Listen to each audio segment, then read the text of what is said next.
Cinema മേഖലയെ തന്നെ പിടിച്ചുലച്ച സംഭവ വികാസങ്ങളാണ് ഹേമ കമ്മിറ്റി റിപ്പോർട്ടിന്റെ അടിസ്ഥാനത്തിൽ സംഭവിച്ചുകൊണ്ടിരിക്കുന്നത്. നിലവിൽ നിരവധി താരങ്ങൾക്കെതിരെ ആരോപണങ്ങൾ ഉയർന്നിരുന്നു. അതിലൊരാളാണ് നിവിൻ പോളി. തനിക്കെതിരായ ലൈംഗികാരോപണം ഗൂഢാലോചനയുടെ മറവിലാണെന്ന സംശയം ഉന്നയിച്ചു വന്നിരിക്കുന്നു നിവിൻ പോളി. സിനിമയിൽ നിന്നുള്ളവർ തന്നെയാണ് ഇതിനു പിന്നിലെന്ന സംശയമുണ്ടെന്ന് അദ്ദേഹം പറഞ്ഞു. ക്രൈംബ്രാഞ്ച് ADGPക്ക് നൽകിയ പരാതിയിലാണ് നിവിൻ ഇക്കാര്യം ഉന്നയിച്ചിരിക്കുന്നത്. ക്രൈംബ്രാഞ്ച് ആസ്ഥാനത്ത് നേരിട്ടെത്തിയാണ് അദ്ദേഹം പരാതി നൽകിയത്. അവസരം വാഗ്ദാനം ചെയ്ത് ദുബായിൽ ഹോട്ടൽ മുറിയിൽ വെച്ച് ലൈംഗികമായി പീഡിപ്പിച്ചുവെന്നായിരുന്നു നിവിൻ പോളിക്ക് നേരെ വന്ന ആരോപണം. എന്നാൽ ആരോപണം ഉയർന്ന അന്നുതന്നെ ഇക്കാര്യം നിഷേധിച്ചുകൊണ്ട് നിവിൻ രംഗത്തെത്തിയിരുന്നു. പരാതിക്കാരിക്കെതിരെ നിയമ നടപടിയുമായി മുന്നോട്ടു പോകുമെന്നും അറിയിച്ചു.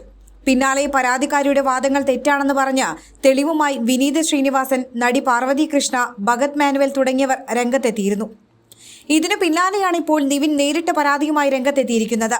പീഡന ആരോപണം വന്ന സമയത്ത് തന്നെ നിവിൻ DGPക്ക് പരാതി ഇമെയിൽ മുഖേന അയച്ചിരുന്നു. Crime branch ADGP H. വെങ്കടേഷാണ് പ്രത്യേക അന്വേഷണ സംഘ തലവൻ. അദ്ദേഹത്തിന്റെ ഓഫീസിലെത്തിയാണ് നിവിൻ പരാതി കൈമാറിയിട്ടുള്ളത്. തനിക്കെതിരായ പീഡന പരാതി അദ്ദേഹം അടിസ്ഥാനരഹിതമാണെന്നും ചതിയാണെന്നും ഉന്നയിക്കുന്നു. ഈ സംഭവവുമായി ബന്ധപ്പെട്ട് താൻ നിരപരാധിയാണെന്നും പരാതിയിലുണ്ട്. ഈ പീഡന പരാതി എങ്ങനെയുണ്ടായി എന്നതിനെ സംബന്ധിച്ചാണ് അന്വേഷണം വേണ്ടത്. അതിൽ ഗുരുതരമായ ഗൂഢാലോചന നടന്നതായി സംശയിക്കുന്നു. സിനിമാ മേഖലയിലുള്ളവർ തന്നെയാണ് ഇതിനു പിന്നിലെന്ന് സംശയിക്കുന്നതായും അദ്ദേഹത്തിന്റെ പരാതിയിൽ പറയുന്നു.